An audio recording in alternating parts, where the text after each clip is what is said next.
I was standing in the check-in line at JFK Airport in New York, suitcase by my side, ticket in my hand, thinking this trip might finally be a little peace after a long, ugly year. The line moved slowly, screens flashed, families laughed around me. When I reached the counter, the agent frowned at her computer, and my stomach tightened before she even spoke. Cancelled. That was the word that changed everything. A second later, my phone buzzed with a message from my husband.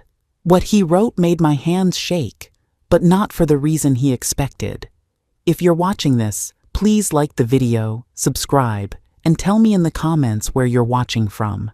I want to know how far this story goes. When I reached the airport that morning, I felt a kind of calm I had not felt in years. The air inside the terminal was cool, the long glass windows filled with the soft light of early travel hours.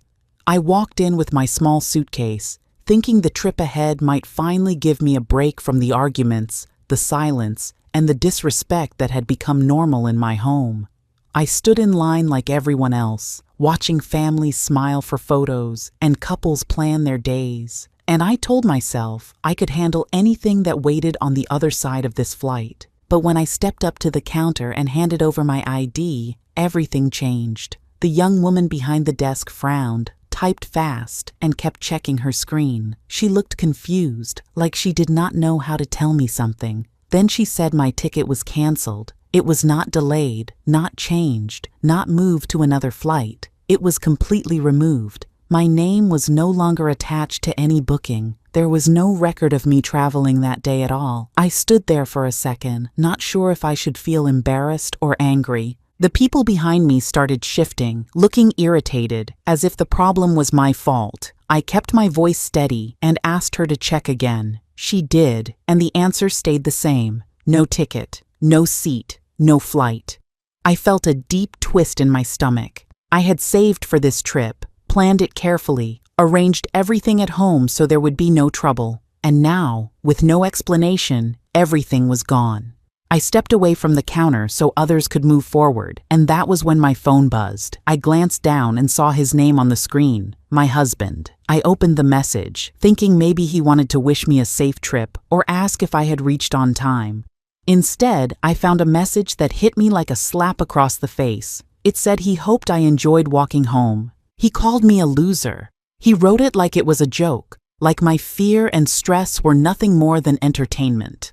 I did not respond. I simply read the message again, letting the words sink into the quiet parts of my mind that had been ignored for too long. I looked around the airport and felt the strange distance between me and the rest of the travelers. They had plans, comfort, and someone waiting for them. Meanwhile, I had been left stranded by the very man who promised to care for me.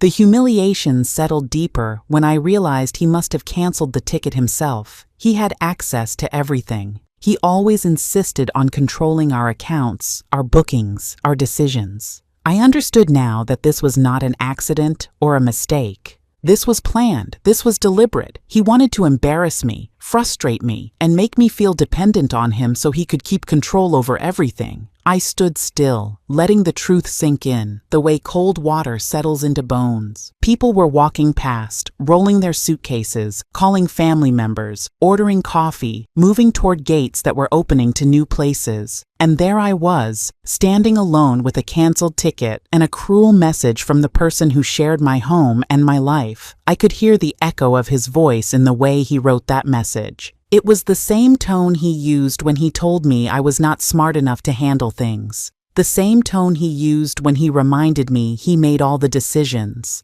The same tone that made me hide parts of myself just to keep the peace. As I stood in the middle of the airport, the weight of years of small humiliations fell on me at once. But something else rose inside me too. A calm feeling, not anger, not sadness, but a kind of strength I had forgotten I had. I realized this moment was not about a canceled ticket. It was about everything he had tried to take from me. My independence, my confidence, my dignity. He thought leaving me stranded would break me. He thought I would call him crying, begging for help, letting him enjoy the power he held. But as I held my phone, still displaying his message, I felt something shift. I felt myself standing taller, breathing steadier, thinking clearer. I did not call him back. I did not text him. I did not ask for anything. Instead, I took a slow breath and told myself this was the moment everything would change. Not because he planned it, but because I finally understood what he feared most. A woman who knows her worth, even when everyone else tries to silence it.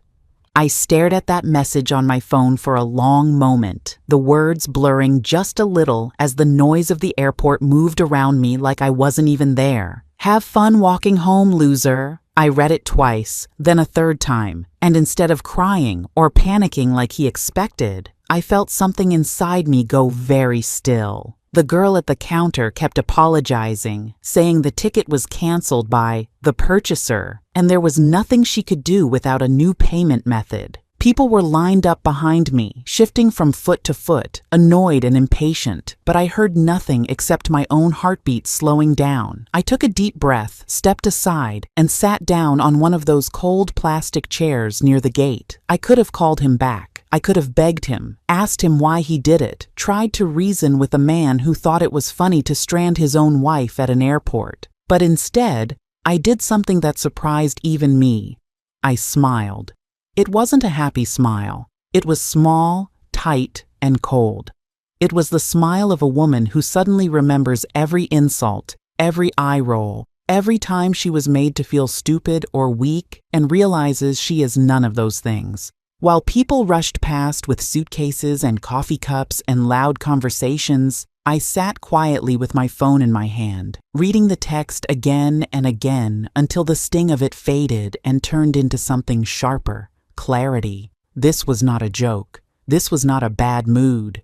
This was a man showing me exactly how little he thought of me, how sure he was that I had nowhere to go, nothing of my own, no power. He believed that canceling my ticket meant canceling my dignity. He had no idea what I really owned, what I had quietly built and protected while he laughed and played the big man.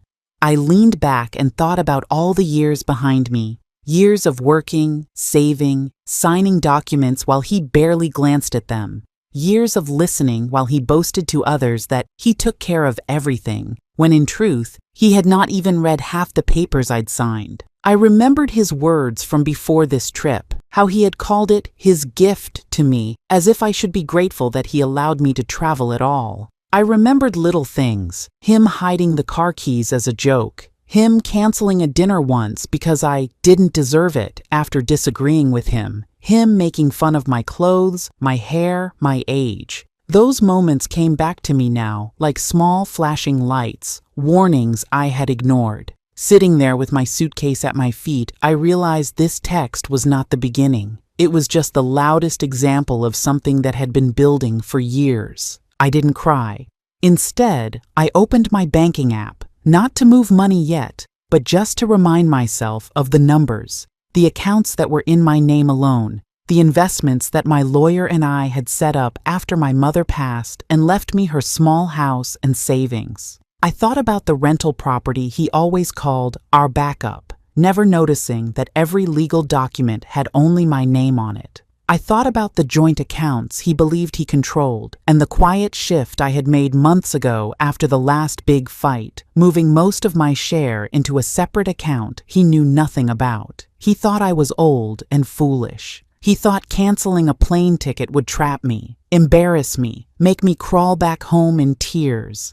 I sat there, in that busy airport, and let my anger turn into planning. I would not scream at him in messages. I would not argue with him over the phone while strangers watched. He wanted a scene. He wanted me to react so he could say I was crazy or overdramatic like he always did. I refused to give him that. Instead, I let the silence work for me. I put my phone down, folded my hands in my lap, and decided that if he wanted me to have fun walking home, then I would take my time getting there.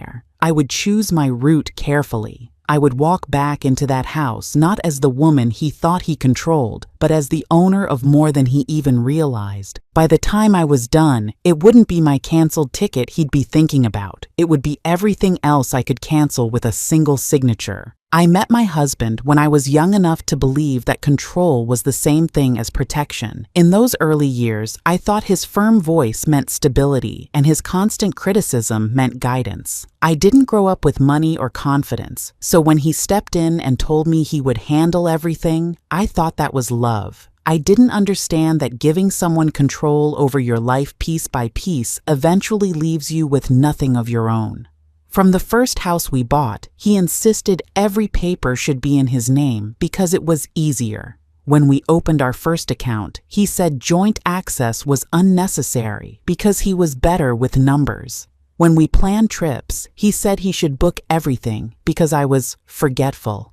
I let him, thinking I was avoiding arguments. But every time he took another responsibility from me, he also took a piece of my independence. Over the years, this pattern built itself into our marriage like a quiet wall rising between us. He never yelled to claim power. He used calm, sharp words instead. He repeated often that I wasn't smart with money, that I didn't understand business, that he needed to oversee everything for us to have a good life. And I believed him for a long time. It made me shrink myself. It made me avoid questioning him. It made me think I was lucky to have someone who managed everything for me, when the truth was that he didn't want a partner. He wanted someone who would never push back. He wanted someone he could control without ever having to raise his voice. The first time I realized something was wrong was when I asked about our savings, and he brushed me off like I was asking something childish. He told me not to worry, told me that numbers were too stressful for me, and changed the topic. I stood there, silent, trying to understand why a husband would refuse to simply tell his wife where their money was. But I let it go because I thought conflict would ruin our peace. Peace is a dangerous thing when it is one-sided. Peace becomes a trap. Peace becomes a weapon, and he used that weapon well. He controlled our vacations next.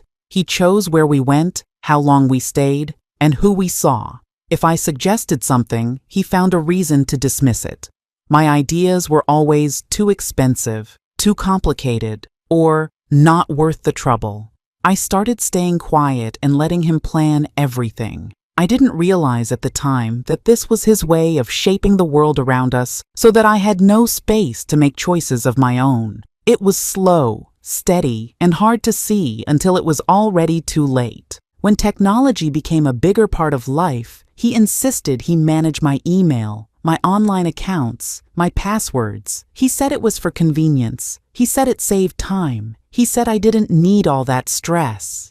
He would hand me my own phone like it was a gift he allowed me to use. He always kept track of my messages, my calls, my movements. Not openly, not in a dramatic or abusive way, subtle, quiet, polite. That kind of control is the most dangerous because it does not look like control. It looks like help. But the turning point came the year I inherited property from my aunt. It wasn't much, just a small rental building, but it was mine, fully mine. When I told him about it, his face tightened for a moment before he smiled and congratulated me. But the tension in his eyes told me everything. He didn't like the idea of me having something that did not come through him. Something he couldn't manage, something he couldn't use against me. He immediately suggested transferring ownership to streamline paperwork and protect us from taxes.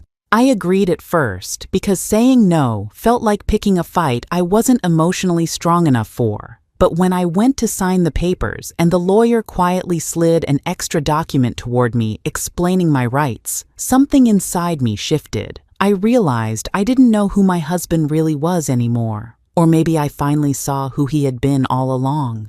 For the first time in years, I chose not to tell him everything. I chose to keep a piece of myself separate. I signed the property under my name only. I didn't mention it to him. I started keeping copies of my documents. I opened a small account in my name only. I began to understand that protecting myself wasn't betrayal, it was survival. So when he canceled my ticket at the airport, when he mocked me through a text thinking I had no options, no money, no strength, he was acting from years of practice. He believed he had built a woman who couldn't stand without him.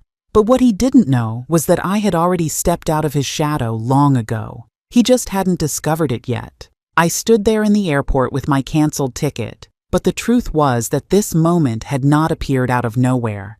It was the result of years of slow damage, slow insults, slow disrespect that started so quietly I didn't even notice when the first crack appeared. My husband had built a pattern without shouting, without dramatic scenes, without open fights. Instead, he chose small actions that grew heavier with time. It began early in our marriage, when he made jokes about my spending habits, treating me like a child who needed supervision.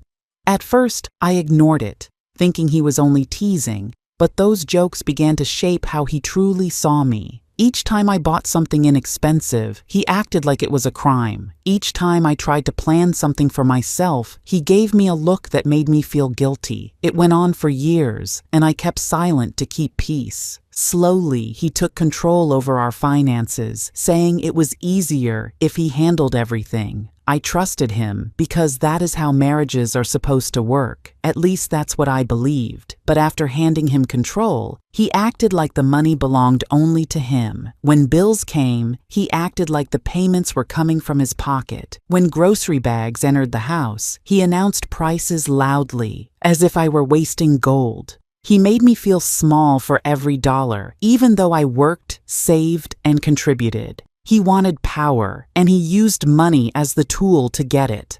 The second sign came when he started monitoring my phone, not openly, but in small, quiet ways. He checked notifications when I wasn't looking. He asked about messages that I never told him about. He frowned whenever a friend called me. He did it with a calmness that felt almost normal, but inside, something told me that my freedom was slowly being taken. Every time I defended myself, he claimed he was just being protective. But the truth was that he wanted control over who I talked to, where I went, and how I lived. The next sign was how he isolated me from people I cared about. If I wanted to visit a friend, he made it seem like I was choosing them over him. If I wanted to see my family, he acted like it was a burden. He used guilt, not arguments. He acted wounded whenever I made plans without him. Over time, I stopped going out, not because I wanted to stay home, but because his reactions drained me. I did not want to start a fight. I did not want to walk on eggshells. Avoiding conflict felt easier, and that was exactly what he wanted. Then came the insults that didn't sound like insults. Small comments about my age, my weight, my habits, my interests. He never yelled. He never raised his voice. He just said things in a casual tone, as if he were stating facts. Those words sank deeper than any shout would have. They made me question myself, doubt myself, shrink myself. When I stood in front of mirrors, I saw myself the way he described me, not the way I truly was. That was the worst kind of harm, one that works from the inside. Eventually, he started controlling travel. When I wanted to visit my sister, he said the timing was wrong. When I wanted to take a trip alone, he said it was unsafe. When I suggested a vacation together, he said it was too expensive, even though we could afford it. Every trip was denied or delayed. After a while, I stopped dreaming about traveling because it felt pointless. He had slowly trained me to think small. His comments grew sharper whenever I made independent choices. Once I bought a new jacket, nothing fancy, but he questioned why I needed it. Another time, I tried a new hobby, and he laughed at how childish it looked. He found faults in everything I did, as if he wanted me to stop trying. His goal was not to help me. His goal was to make me dependent, quiet, and grateful for whatever he allowed. The final stage of his slow abuse was emotional distance. He stopped listening. He stopped caring. He stopped engaging in conversations unless they were about him. I became invisible in my own home. I made dinner, cleaned, worked, and cared, but he treated it all like nothing. He lived freely while I moved around him like a shadow. So, when I stood at the airport and read his cruel message, I knew it wasn't sudden. This humiliation was only the loudest example of what he had been doing quietly for years. The canceled ticket, the mocking text, the hope that I would walk home alone. They were all the result of a long, slow process where he thought he had total control over me.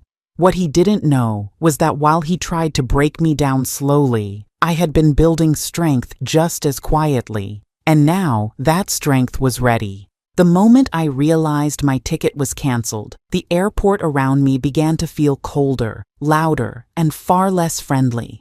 People moved in lines, dragging suitcases, shouting instructions to children, rushing toward gates. But I stood still, trapped in a moment that felt heavier than anything I had faced in years. I held my useless ticket in one hand and my trembling phone in the other. My husband's message was still on the screen. It sat there like a slap across my face. It felt cruel, childish, and unnecessary, yet exactly the kind of thing he enjoyed doing whenever he thought he had full control. I looked around and saw strangers glancing at me, curious, maybe pitying, maybe just confused why an older woman stood frozen in front of a closed airline counter, and the shame washed over me, not because of what he had done, but because I allowed myself to stay married to a man who had been slowly humiliating me for decades. The airline employee repeated that the cancellation was final. She explained procedures, rules, policies, all in polite, firm words, but all I heard was the echo of that text message. The phone buzzed again. Another message, another insult, another reminder that he wanted me to feel small, powerless, stranded. At that moment, I realized just how deeply he enjoyed watching me struggle. It wasn't the first time he pulled something like this. He had done smaller things over the years, mocking my handwriting in front of friends, acting like I didn't understand anything about money, pretending to misplace my wallet, telling people I was forgetful so they would doubt me. But canceling an entire trip and leaving me stuck in a crowded airport alone, that was a new level of cruelty. The embarrassment grew heavier as I felt eyes on me. People always look when someone is upset in public. Some look because they care, some because they are curious, some because they want a story to tell later. I could feel all of it on my skin. A few whispered. A boy tugged on his mother and pointed. An older couple watched me with confused sympathy, and I stood there, taking all of it in, letting it burn into me. But beneath the embarrassment, something else was forming, something strong, something steady, something I had ignored for too long, a feeling that told me this moment wasn't just humiliation, it was clarity. I stepped away from the counter and found a corner to breathe. The airport announcements echoed overhead. Flights leaving for Denver, Chicago, Miami, people moving forward, people going somewhere. And there I was, stuck because of a man who didn't want me to have even a moment of peace or independence. My husband always believed he held every card. He believed he controlled the money. He believed he controlled the house. He believed he controlled me. He believed that I couldn't manage without him. And maybe, for years, I helped him believe that by being quiet, patient, and forgiving. But as I stood there in that airport, surrounded by strangers and noise, I realized that he had no idea who I truly was. Another buzz, another mocking message. He told me to start walking home. He told me I should have known better. He told me this was a lesson. That word rang in my ears like a cruel joke. A lesson. After everything I had done for him. After all the ways I had supported his life, his comfort, his pride, now he wanted to teach me something. He wanted to show me I had no power. But what he didn't know, what he had never bothered to learn, was that I owned things he didn't understand. Investments, property, business ties he never cared to ask about, accounts he didn't know existed, assets in my maiden name, untouched and perfectly legal. For years, I built things quietly while he mocked, insulted, and bragged. He thought silence meant ignorance, but my silence had been strategy. Suddenly, the shame lifted. I looked around the airport again, but this time with clearer eyes. The whispers no longer stung. The stares no longer mattered, because the humiliation wasn't mine. It was his. He had shown the world exactly who he was, even if no one else noticed. And I knew that everything he believed he controlled was about to slip right through his fingers. This moment at the airport, this public attempt to break me, was going to be the turning point, the beginning of an ending he would never see coming. I straightened my back. I wiped the tears that had gathered without falling. I took a slow breath, feeling steadier than I had in years. My husband thought he left me stranded. What he had really done was free me. When I finally stepped away from the crowded terminal and found a quiet corner near the glass windows overlooking the runway, something inside me shifted. The sting of his message was still sitting heavy in my chest, but beneath it, a different feeling started to grow. A calm one, a steady one, a knowing one. For years, he had treated me like someone who needed permission, someone who had to ask, someone who should be grateful for the scraps he offered. But as I stood there watching a plane lift into the air, I reminded myself of facts he always chose to ignore. I wasn't weak, I wasn't powerless, and most importantly, I wasn't the woman he had tried to trap. I had options, I had resources, I had a life built long before he arrived. I pulled out my phone and opened my banking app out of pure reflex, not expecting anything special. But then I paused, remembering something my financial advisor had once told me during a quiet meeting he never knew about. The investments, the savings accounts, the retirement funds, almost all of them were in my name. Not his, not ours, mine. The reason? Because years ago I had insisted, not loudly, not aggressively, but firmly, and he had shrugged, assuming it wouldn't matter. He always thought he would talk me into signing things later. He always assumed I would bend. He never imagined I would stay firm, and that alone gave me more protection than he realized. I scrolled through the accounts slowly, my heartbeat steadying with each line I read. Mutual funds, CDS, real estate shares, all untouched, all growing, all under my control. My money, my name, my signature required for every change. Suddenly, the humiliation from the airport counter felt small. It felt like a mosquito bite compared to the mountain of leverage I had without him even knowing. He had canceled my ticket. He had wanted me stranded. But I began to see the truth. He had trapped himself, not me. He had pushed me into a moment of silence where I could finally think clearly. Then I remembered something even more important. The property. The small rental home my mother left me years ago. I rarely talked about it. It wasn't in our neighborhood. It wasn't flashy, and he never cared enough to ask about my history before him.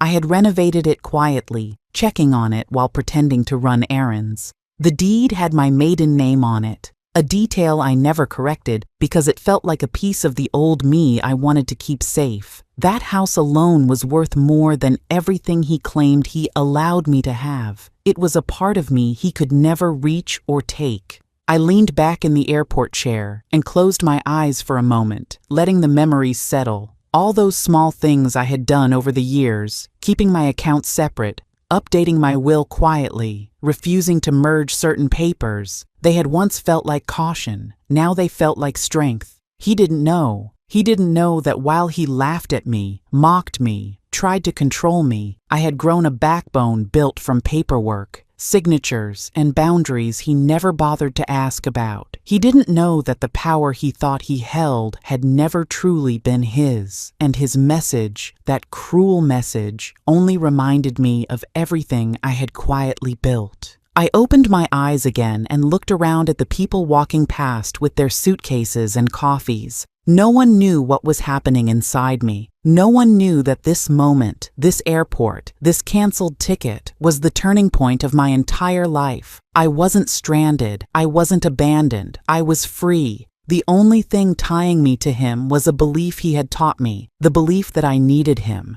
But I finally saw the truth. He needed me. He needed access to my accounts, my stability, my structure. And without me, he had nothing but anger and noise. As I sat there breathing in the cool air from the vents above, I felt a calm wave wash over me. I wasn't afraid anymore, because I wasn't the loser in his text message. I wasn't the woman walking home in shame. I was the woman who owned the cards he never took the time to count. I was the woman with keys he didn't know existed. The woman with documents he had ignored. The woman who had spent years being underestimated. He wanted me to walk home, But what he didn't know was simple. I owned the road. When I stepped outside the airport doors, the cold air felt different. It felt clean, sharp, and steady. Nothing like the chaos inside. I stood there for a moment, breathing deeply, letting the sting of the humiliation settle in my chest. My husband thought he had crushed me with that text. He thought canceling my ticket and walking me into embarrassment would leave me broken enough to beg him for help. For years, that was his way. Small traps wrapped in fake concern, little humiliations passed off as jokes, and decisions he made for me without asking. But that morning, the moment I read his message telling me to walk home, something old inside me rose up. Something steady. Something I had ignored for years. I remembered the investments I had signed for myself, the accounts only my name was on, and the property deeds he never paid attention to. He always believed he was the one in control.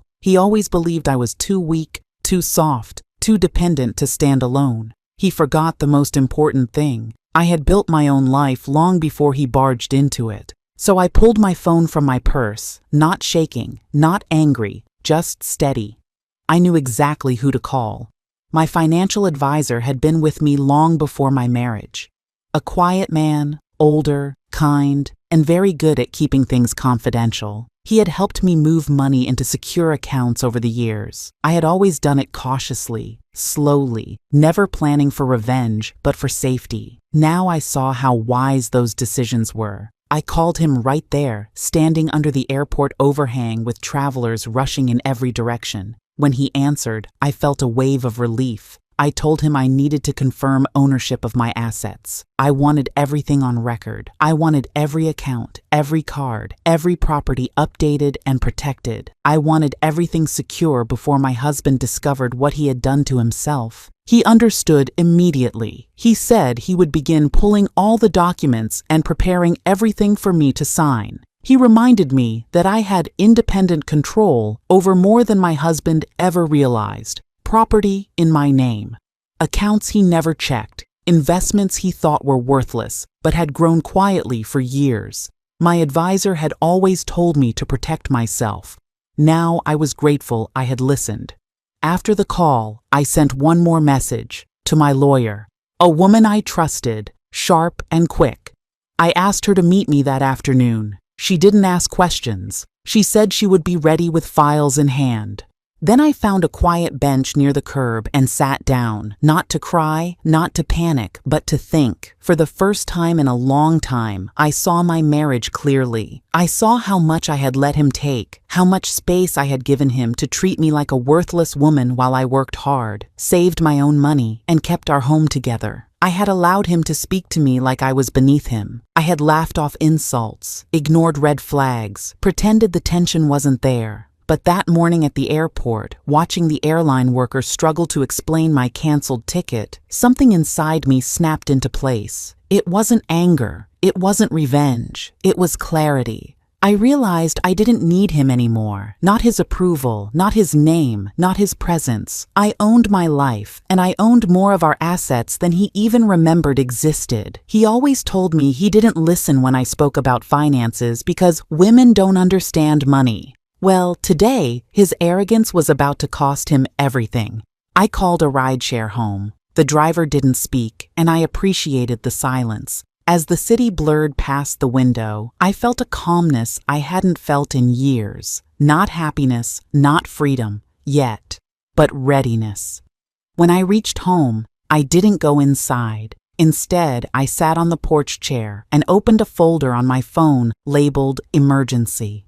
Inside it were scans of property deeds, investment reports, account statements, insurance policies, legal documents, all with my name on them, quietly saved, quietly protected, quietly waiting. My husband thought he had locked me out of a flight. He didn't know he had unlocked the door to his own downfall. And with every document I reviewed, every line that showed my power, the humiliation he tried to cause that morning faded into something small, something irrelevant, because now I had everything I needed and I had an ally in place, a lawyer ready for battle and a financial advisor who had protected me for years. I wasn't walking home. I was walking into a new life, When I finally reached home, the house looked different, not because anything had changed physically, but because I had changed. The humiliation at the airport no longer sat on my shoulders like a weight. It had sharpened into clarity. I stood at the doorway for a long moment, letting the memory of his text replay in my head. "Have fun walking home, loser." He had written it with confidence, with the same arrogant ease he used every time he pushed me down.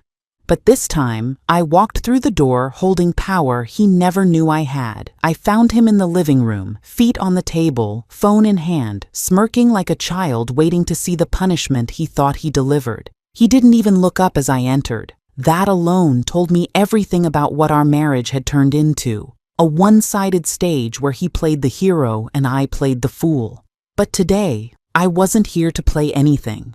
I took my time setting my bag down, letting the sound travel through the room. He finally looked up, expecting tears, anger, excuses, anything that made me small. What he saw instead was quiet, controlled resolve. His smirk faltered for the briefest moment, like he sensed something was off but couldn't place it. I walked toward him slowly, not rushing, not raising my voice, not showing even a flicker of the humiliation I felt hours earlier. I simply pulled out a thick envelope from my purse and placed it on the coffee table in front of him. He frowned, confused, trying to read my expression like he always did when he assumed he still had control, but he didn't. Not anymore. He reached for the envelope with the same lazy arrogance he used every time he dismissed me. But the moment he opened it, that arrogance drained right out of his face.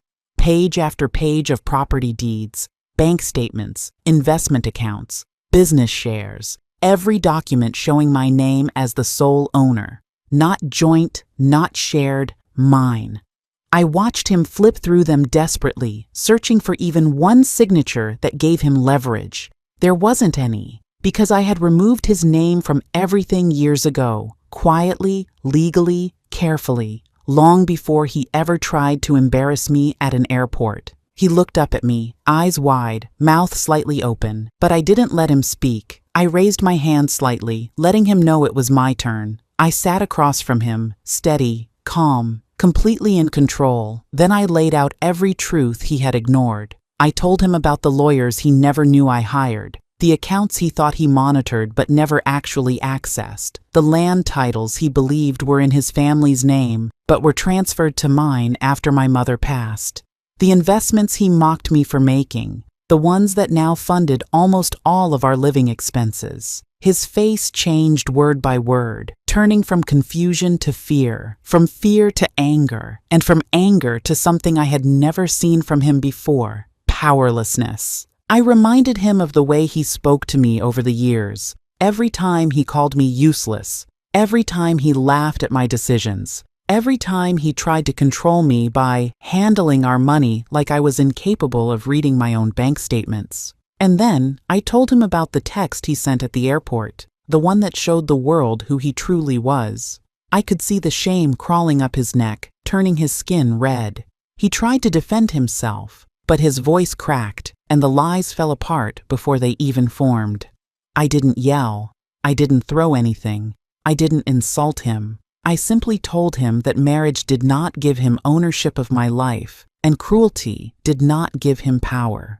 Then I gave him the ultimatum. He would leave my home, yes, my home, within 48 hours. He would take only what belonged to him. He would not touch my assets, my accounts, or my property. And if he refused, my lawyer was prepared to file every document needed to freeze anything he attempted to claim and expose every financial attempt he ever made behind my back. His hand shook as he closed the envelope. For the first time since I met him, he looked small, and I felt something I hadn't felt in years: peace. When the truth finally reached him, everything around us changed in an instant. He stood there at home, holding the phone in his hand, staring at the documents I had shown him earlier in the day. He had spent all morning laughing at the idea that I could have real power. He had spent years believing I was weak, slow, old, dependent, and unable to think for myself. But when he saw the papers with my name, my ownership, my signatures, and the official stamps from my lawyer. The bravado drained from his posture. For once, he did not have a comeback. He did not have a cruel joke or one-liner ready. He had no one to call for help, no way to twist the situation, and no excuse that could save him. His silence said everything, and I simply stood there, calm, watching him realize that the world he controlled in his mind did not exist anymore. He kept blinking, his breathing uneven. I could see the fear forming behind his eyes, not fear of losing me or hurting me or understanding what he had done. No, it was fear of losing control, fear of losing access, fear of losing the benefits he had taken for granted. He had humiliated me at the airport because he was certain I was powerless. He thought he could take my ticket, embarrass me, and leave me stranded like a fool. He wanted me to feel small, helpless, and grateful for even the smallest gesture. But instead, he discovered that I had been quietly building my independence for years. I had my own accounts, my own assets, and my own legal protections. I was not the woman he imagined when he sent that cruel message. I was not the woman he thought he could break. That afternoon, I sat across from him in the living room. We did not argue. We did not raise our voices. I simply laid out the facts. The investments were in my name. The credit accounts were in my name. The secondary property was mine. The savings account he thought he could access did not include him. The rental income he assumed was family money was mine alone. Every important document, every piece of security was under my control, and there was nothing he could do to change that. I told him what changes I had already made. I told him the cards were frozen. I told him the shared accounts were dissolved. I told him the lawyer had already filed the paperwork. I told him that from this point on, my life would be directed by me, not by him. I watched as he processed each sentence like a blow he never saw coming. He did not yell. He did not scream. He did not threaten. He sat down slowly, the weight of the truth pressing into him like he had lost something he never truly owned. All those years he tried to manage me, restrict me, mock me, and treat me like I was inferior. All of it collapsed right there, because the one thing he used to control me was gone. His power was gone. His leverage was gone. His confidence was gone. In a single afternoon, the balance he relied on vanished. And I did not celebrate. I did not gloat. I did not need to. My victory was silent, firm, and undeniable. I packed a small bag that evening, not with fear, not with guilt, not with shame. I packed with clarity. I packed with peace. I packed with the understanding that walking away does not always mean defeat. Sometimes it means survival. Sometimes it means freedom. Sometimes it means remembering that dignity matters more than comfort. He watched me the entire time, but he never asked me to stay. He knew he had crossed a line he could not return from. He knew that what he had done at the airport was not a mistake, but a reflection of who he had become. And he knew that I would no longer accept any part of that life. When I stepped out of the house, the evening air felt different. It was cool, steady, and honest. The opposite of him. I did not look back. I did not need to.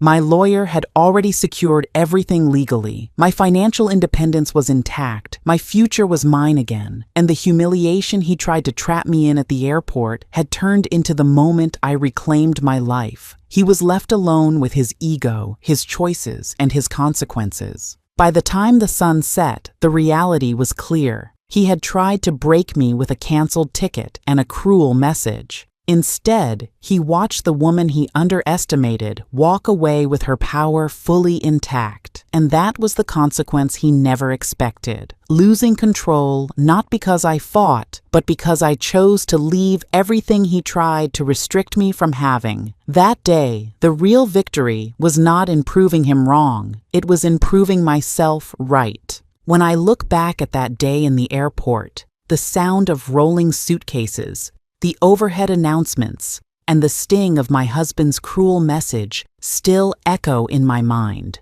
But the woman standing there now, the woman I became afterward, is not the same woman who walked up to that ticket counter hoping for a peaceful trip.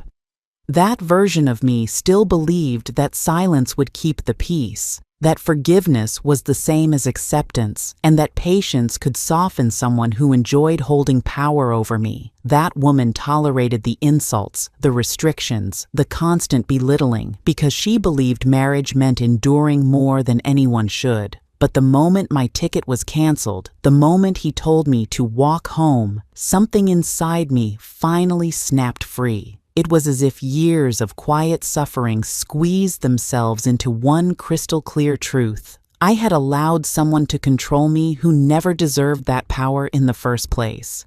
In the days that followed, I didn't raise my voice. I didn't argue. I didn't send long messages demanding an apology. Instead, I dealt with everything like a woman who finally decided her dignity mattered more than someone else's comfort. I sat with my lawyer, reviewed every account, every investment, every deed, and as each file opened, a strange mix of sadness and pride washed over me. Sadness because I had built so much stability over the years, and he never once appreciated who made that life possible. Pride because I had done it anyway, alone, without recognition, without praise, and without needing his permission. I had been the backbone of our home, the planner, the saver, the responsible one. Yet he treated me like an inconvenience he could humiliate whenever he liked. When he finally realized what I controlled, the assets, the properties, the accounts that his arrogance made him blind to, he tried to shift his tone. He tried to act confused, then sorry, then angry, then desperate. I didn't respond to any of it, not because I wanted revenge for revenge's sake, but because I had already learned the most painful lesson of all. Sometimes the person you share a home with is the one who values you the least. And once you see that clearly, there is no going back. That knowledge doesn't fade. It doesn't soften. It becomes a quiet line in the sand that even fear cannot erase.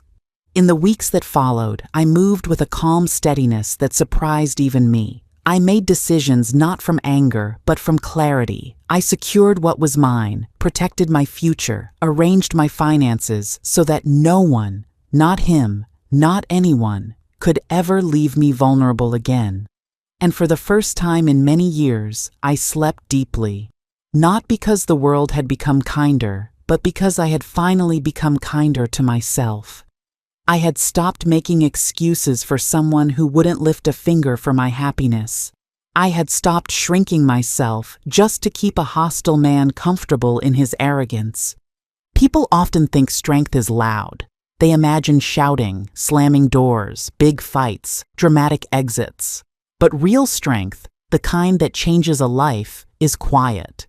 It's the decision to walk away from disrespect without explaining yourself 1,000 times. It's the courage to protect your heart after someone tried to break it. It's the simple, steady truth that dignity is worth more than any marriage, any trip, any ticket. When my friends ask what I learned, I tell them this.